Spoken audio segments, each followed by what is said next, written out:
லண்டனில் சிம்பனி இசையை அரங்கேற்றி தமிழ்நாட்டிற்கு பெருமை தேடி தந்த இளையராஜாவிற்கு அவரது பிறந்த நாளான ஜூன் 2 அரசு சார்பில் பாராட்டு விழா நடத்தப்படும் என பேரவையில் முதலமைச்சர் மு க ஸ்டாலின் தெரிவித்துள்ளார். மாண்புமிகு பேரவைத் தலைவர் அவர்களே, மாண்புமிகு உறுப்பினர் சிந்தனை செல்வன் அவர்கள் இசைஞானி இளையராஜா அவர்களை பற்றி பெருமையோடு பிரித்து சொல்லி லண்டனுக்கு சென்று சிம்பொனி நிகழ்ச்சியை நடத்தி வந்த பெருமை தமிழகத்திற்கு கிடைக்காதா, தமிழராக இருக்கக்கூடிய நாம் கேட்க முடியாதா என்ற இயக்கம் இருப்பதாக எடுத்துச் சொன்னார். அவரை நான் சந்தித்த போது இதே பிரச்சனையை நான் அவரிடத்தில் எடுத்துச் சொல்லி அவரும் நிச்சயமாக உறுதியாக, ஆனால் அங்கே லண்டனில் இருக்கக்கூடிய 400 பேரும் இங்கே அழைத்து வருவதென்றால் நினைத்த நேரத்தில் அழைத்து வந்துவிட முடியாது, கால அவகாசம் தேவைப்படுகிறது. எனவே அதையெல்லாம் கருத்திலே கொண்டு ஜூன் 2 அவருடைய பிறந்த நாள். அது மட்டுமல்ல, அவர் திரையுலகத்திற்கு வந்து 50 ஆண்டு காலம் நிறைவடையக்கூடிய அந்த நாளும் அமைகிறது. அதையும் பாராட்டக்கூடிய வகையில் சிம்பொனி நிகழ்ச்சியை கண்டு அங்கு லண்டனில் நடத்தி அதை வெற்றிகரமாக நடத்தி முடித்திருக்க அதற்கு பாராட்டு விழாவை தமிழக அரசே நடத்த இருக்கிறது என்பதை நான் தெரிவித்துக்கிறேன். மதுரையில் சீருடைக்காக மாணவிகளுக்கு ஆண் தையல் கலைஞர்களை வைத்து அளவெடுக்க வைத்த விவகாரத்தில் தனியார் பள்ளி ஆசிரியை மற்றும் 2 தையல் கலைஞர்கள் மீது போக்சோ சட்டத்தில் வழக்கு பதிவு செய்யப்பட்டுள்ளது. மதுரை எம்கேபுரம் பகுதியில் செயல்பட்டு வரும் தனியார் பள்ளியில் மாணவிகளுக்கு புதிதாக சீருடைகள் வழங்க ஆண் தையல் கலைஞர்களை வைத்து அளவெடுத்ததாக கூறப்படுகிறது. இதற்கு எதிர்ப்பு தெரிவித்த 10ஆம் வகுப்பு மாணவி 2 ஆண்களை வைத்து அளவெடுக்க கூடாது என ஆசிரியையிடம் முறையிட்டிருக்கின்றனர். இருப்பினும் ஆசிரியை கட்டாயப்படுத்தியதாக கூறப்படுகிறது. இதுகுறித்து பள்ளி நிர்வாகத்திடம் முறையிட்ட போதும் பள்ளி நிர்வாகம் கண்டுகொள்ளவில்லாத நிலையில் மாணவி மதுரை நகர் அனைத்து மகளிர் காவல் நிலையத்தில் புகார் கொடுத்துள்ளார். புகாரில் அளவெடுக்கும் போது டெய்லர் தனது உடல் பாகங்களை தொட்டதாக மாணவி குறிப்பிட்டுள்ளார். இதையடுத்து அளவெடுக்க கட்டாயப்படுத்திய ஆசிரியை மற்றும் 2 தையல் கலைஞர்கள் மீது போக்சோ சட்டத்தில் வழக்கு பதிவு செய்யப்பட்டுள்ளது.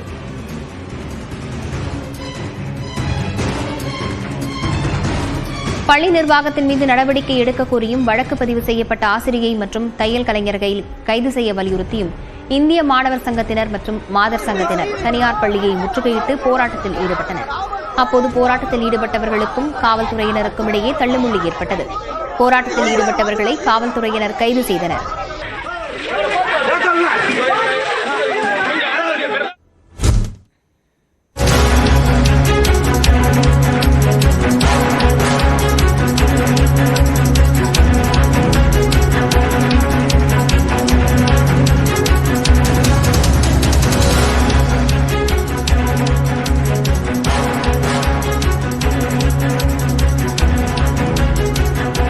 உரிமைகளை வென்றிடுவோம் என திமுகவினருக்கு முதலமைச்சர் மு க ஸ்டாலின் கடிதம் எழுதியிருக்கிறார். இது தொடர்பான விவரங்களுடன் செய்தியாளர் கோகுல் இணைந்திருக்கிறார். கோகுல், இந்த கடிதத்தில் முதலமைச்சர் என்னென்ன எழுதியிருக்கிறார்?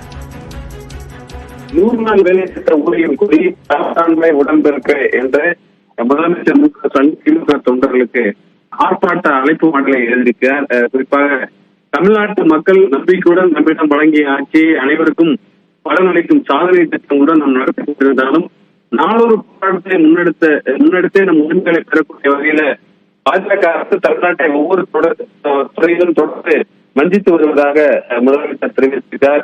ஏற்கனவே பாஜக அரசை நடைபெற்ற பொதுக்கூட்டத்தில் நான் பங்கேற்றதையும் அவர் குறிப்பிட்டிருக்கார். மக்கள் தொகை அடிப்படையில் தொகுதி வைக்கப்பட்டால் மக்கள் தொகை கட்டுப்பாடு முறையாக நிறைவேற்றி மக்கள் தொகை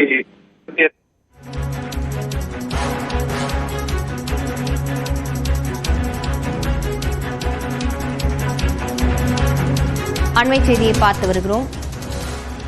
உழைப்பை உறிஞ்சிவிட்டு ஊதியத்தை தர மறுக்கிறது ஒன்றிய பாஜக அரசு என குறிப்பிட்டிருக்கும் கடிதத்தில் முதலமைச்சர் மு க ஸ்டாலின் திமுக தொண்டர்களுக்கு உரிமைகளை வென்றுவோம் என எழுதியிருக்கிறார்.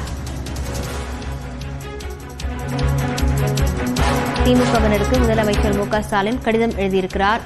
அதில் 100 நாள் வேலை திட்டத்தால் பாதிக்கப்பட்ட ஏழைகளையும் 29ஆம் தேதி ஆர்ப்பாட்டத்தில் பங்கேற்க செய்ய வேண்டும் என வலியுறுத்தியிருக்கிறார்.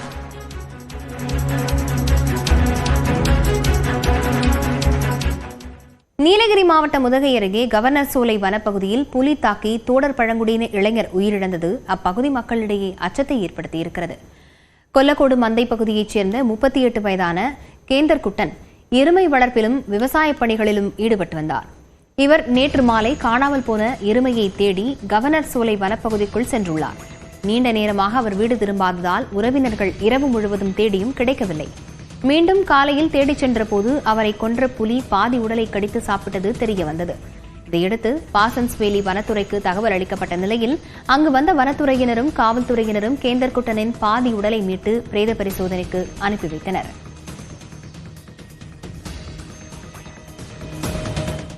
விழுப்புரம் அருகே வேலையில்லாததால் வடமாநில தொழிலாளர்கள் குடும்பத்துடன் சொந்த ஊர்களுக்கு பயணத்தை தொடங்கியுள்ளனர்.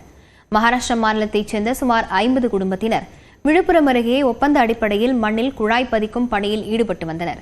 குழாய் பதிக்கும் பணிகள் திடீரென நிறுத்தப்பட்டதால் வேலை இழந்த தொழிலாளர்கள் மாற்று வேலைக்காக சில நாட்கள் காத்திருந்ததாக கூறப்படுகிறது. வேலை கிடைக்காத நிலையில் கையில் இருந்த பணமும் செலவாகிவிட்டதாக கூறப்படுகிறது.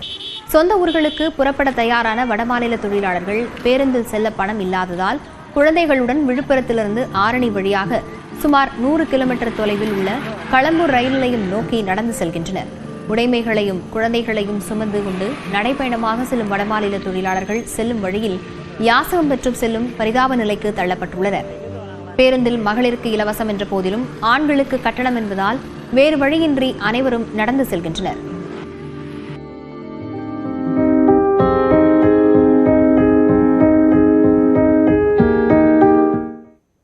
மத்திய அரசின் வக்ஃப் வாரிய சட்டத்திருத்த மசோதா இஸ்லாமியர்களை வஞ்சிக்கும் வகையில் இருப்பதாக முதலமைச்சர் மு.க. ஸ்டாலின் குற்றம் சாட்டியுள்ளார். இது தொடர்பாக தமிழ்நாடு சட்டப்பேரவையில் முதலமைச்சர் மு.க. ஸ்டாலின் முன்மொழிந்த அரசினர் தனி தீர்மானம் ஒருமனதாக நிறைவேற்றப்பட்டது. வக்ஃப் வாரிய சட்டத்திருத்த மசோதாவை மத்திய அரசு திரும்பப் பெறக் கோரி தமிழ்நாடு சட்டப்பேரவையில் அரசினர் தனி தீர்மானத்தை முதலமைச்சர் மு.க. ஸ்டாலின் முன்மொழிந்தார். அப்போது பேசிய அவர், அனைவரும் நாட்டு மக்கள் என்ற உணர்வோடு வாழ்ந்து வரும் நிலையில் பாஜக கூட்டணி அரசு உள்நோக்கத்துடன் செயல்படுவதாக குற்றம் சாட்டினார். வக்ஃப் வாரியங்களின் கட்டமைப்பு மாற்றப்பட்டு அரசு தலையீடு அதிகரிக்கும் வகையில் சட்டத்திருத்தம் கொண்டு வந்திருப்பதாக முதலமைச்சர் விமர்சித்தார். வக்ஃப் சட்டத்தை ஒன்றிய அரசு திருத்த நினைக்கிறது. இதன் மூலம் மத்திய வக்ஃப் கவுன்சில் மற்றும் மாநில வக்ஃப் வாரியங்களின் கட்டமைப்பு மாற்றப்பட்டு அரசாங்கத்தின் கட்டுப்பாடு அதிகரிக்கிறது. இது வக்ஃப் நிறுவனங்களின் சுயாட்சியை பாதிக்கும். வக்ஃப் நிலங்களை நில அளவை செய்யும் அதிகாரம் நில அளவை ஆணையரிடமிருந்து மாவட்ட ஆட்சியருக்கு மாற்றப்பட்டுள்ளது. இதன் மூலமாக வக்ஃப் நிலவரம் குறித்து முடிவு செய்யும் அதிகாரம் வக்ஃப் வாரியத்திடமிருந்து நீக்கப்பட்டுள்ளது. அனைத்து மக்களுக்கும் அவரவர் மதங்களை பின்பற்றுவதற்கு அரசியலமைப்பு சட்டம் வழங்கியிருக்கும் உரிமையை பேணி காக்கும் கடமை தேர்ந்தெடுக்கப்பட்ட அரசுகளுக்கு இருப்பதாக முதலமைச்சர் கூறினார்.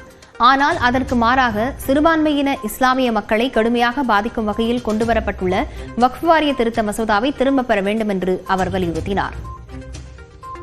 சிறுபான்மையின இஸ்லாமிய சமுதாய மக்களுக்கு கடுமையான பாதிப்புகளை ஏற்படுத்தும் வகையில் 1995 ஆண்டின் வக்ஃப் சட்டத்தினை திருத்துவதற்கு கடந்த 2024 ஆண்டு ஆகஸ்ட் மாதம் ஒன்றிய அரசு மக்களவையில் அறிமுகம் செய்துள்ள வக்ஃப் வாரிய திருத்த சட்ட முன்வடிவினை வக்ஃப் அமெண்ட்மெண்ட் பில் 2024 முழுமையாக திரும்பப் பெற வேண்டும் என்று ஒன்றிய அரசை இப்பேரவை வலியுறுத்துகிறது என்ற தீர்மானத்தை நான் முன்மொழிந்து அமைகிறேன்.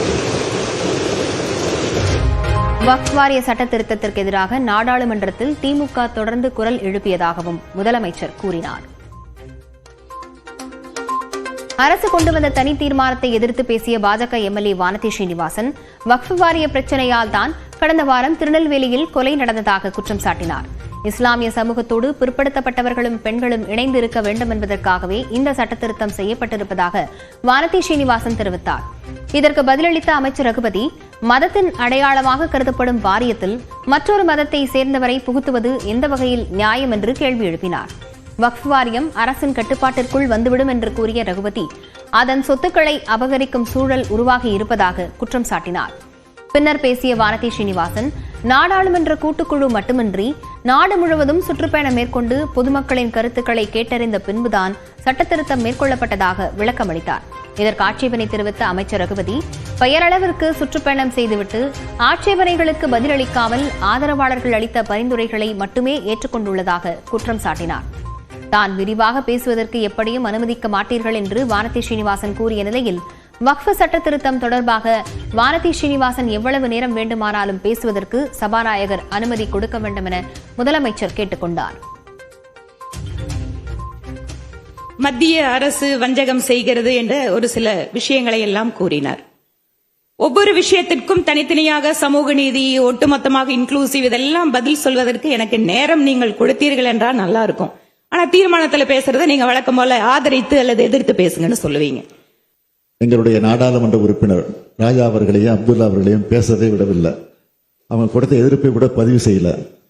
இப்போ நாம கொண்டு வந்திருக்கக்கூடிய இந்த சட்டத்தை பேசுவதற்கு அதிகமாக இப்பொழுது பாரதிய ஜனதா கட்சியை சார்ந்த வானதி சீனிவாசன் அவர்களுக்கு தான் அதிக வாய்ப்பு கொடுத்திருக்குது. இன்னும் எவ்வளவு நேரம் பேச வேண்டுமானாலும் சபாநாயகர் அனுமதிக்க வேண்டும் என்று நான் பணிவோடு கேட்டுக்கொள்கிறேன். ஏனால் இது ஜனநாயகம். இதனை ஏற்காமல் பாஜக எம்எல்ஏக்கள் அவையிலிருந்து வெளிநடப்பு செய்தனர்.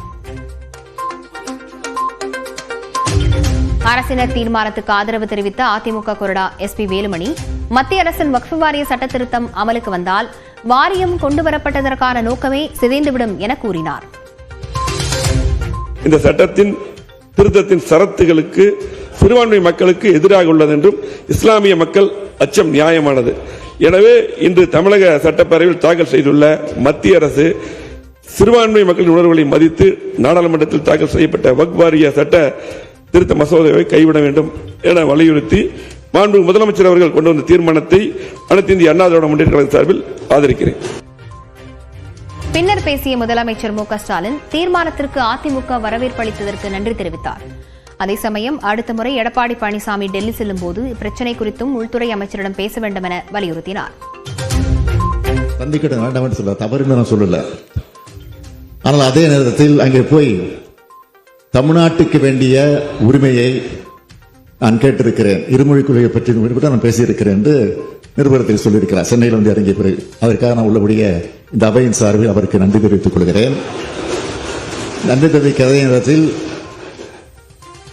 எப்படி இருமொழி கொள்கையை பற்றி வலியுறுத்தி வந்திருக்கேன் சொன்னாரோ அதுவே இந்த பிரச்சனையும் அடுத்த முறை டெல்லிக்கு செல்கிற போது அவர் வலியுறுத்த வேண்டும். இதனைத் தொடர்ந்து சட்டமன்றத்தில் தீர்மானம் குரல் வழி வாக்கெடுப்பு மூலம் ஒருமனதாக நிறைவேற்றப்பட்டது. முதலமைச்சர் அவர்களின் தீர்மானம் பேரவையின் முடிவுக்கு விடப்படுகிறது. ஏற்போர் ஆமன்க, மறுப்போர் இல்லை என்க. மறுப்போரே இல்லை என்று கருதுகிறேன். மறுப்போரே இல்லை. தீர்மானம் ஒருமனதாக நிறைவேறியது. கேரளாவில் இருசக்கர வாகனம் திடீரென்று தீப்பிடித்து எரிந்ததில் நல்வாய்ப்பாக தந்தை மற்றும் 6 வயது மகன் உயிர் தப்பினர். என்ன நடந்தது பார்க்கலாம் இந்த தொகுப்பில்.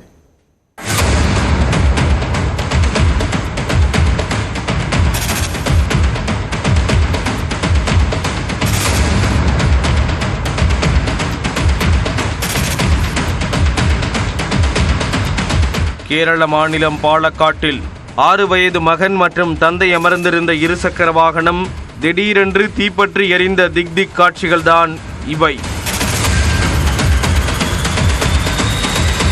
மன்னார்காடு சாந்தபாடியைச் சேர்ந்த ஹம்சகுட்டி என்பவர் தனது 6 வயது மகனுடன் நயாடு குன்னு என்ற பகுதிக்கு இருசக்கர வாகனத்தில் சென்று கொண்டிருந்தார். அப்போது அவரது செல்போனுக்கு அழைப்பு வந்ததால் பைக்கை சாலை ஓரம் நிறுத்திவிட்டு அதில் அமர்ந்தபடியே பேசினார். சில வினாடிகளில் யாரும் எதிர்பாராத வகையில் பைக் என்ஜினில் தீ பற்றியது.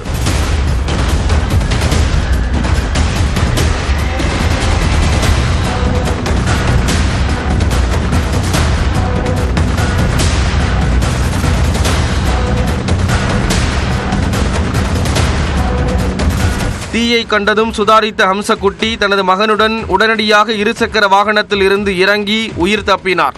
ஆனால் வாகனத்தின் முன்பக்கம் நின்று கொண்டிருந்த 6 வயது சிறுவனுக்கு காலில் லேசான தீக்காயம் ஏற்பட்டதாக கூறப்படுகிறது.